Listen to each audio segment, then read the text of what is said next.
नमस्कार, मी Gautam Kamble. GK news मराठीमध्ये आपलं सर्वांचं स्वागत. तुम्ही पाहत आहात मराठवाड्याच्या कुशीतलं जीके न्यूज मराठी. आता घेऊ विविध क्षेत्रातील राजकीय, सामाजिक, आर्थिक, कृषी आणि क्रीडा व तसेच शैक्षणिक विषयी घडामोडींचा आढावा. चला तर वळूया पुढील बातमीकडे.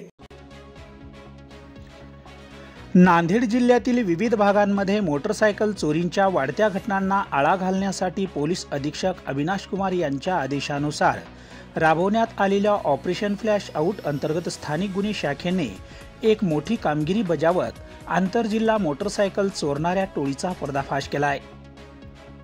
21 जून रोजी स्थानिक गुन्हे शाखेला गुप्त बातमीदारामार्फत माहिती मिळाली की निळा रोडवरील सम्राट बार येथे काही युवक चोरींच्या मोटरसायकलीसह आल्याचे निदर्शनास आले.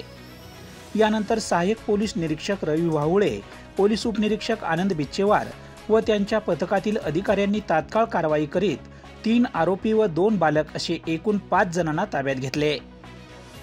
चौकशी दरम्यान आरोपींनी पोलीस स्टेशन उस्माननगर, नांदेड, कुरुंदा, वसमत ग्रामीण व वसमत शहर, हिंगोली येथून मोटरसायकली चोरल्याची कबुली दिली आहे. त्यांच्या ताब्यातून 6 मोटरसायकली जप्त करण्यात आल्या असून पुढील कारवाईसाठी त्यांना उस्माननगर पोलीस ठाण्याच्या ताब्यात देण्यात आले आहे.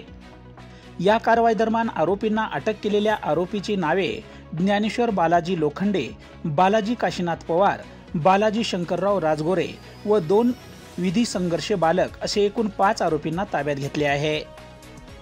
या कारवाईत सहभागी सर्व अधिकाऱ्यांचे व अंमलदारांचे पोलीस अधीक्षक अविनाश कुमार यांनी विशेष कौतुक केले असून गुन्हेगारीवर नियंत्रण मिळवण्यासाठी अशा तत्परतेने सुरू ठेवलेल्या कारवाया नागरिकांच्या सुरक्षिततेसाठी अत्यंत महत्त्वपूर्ण ठरत आहेत. Bureau report, GK news, Nanded. तुम्ही पाहत आहात महाराष्ट्राच्या कुशीतलं जीके न्यूज मराठी. सात जनतेची, भूमी महाराष्ट्राची.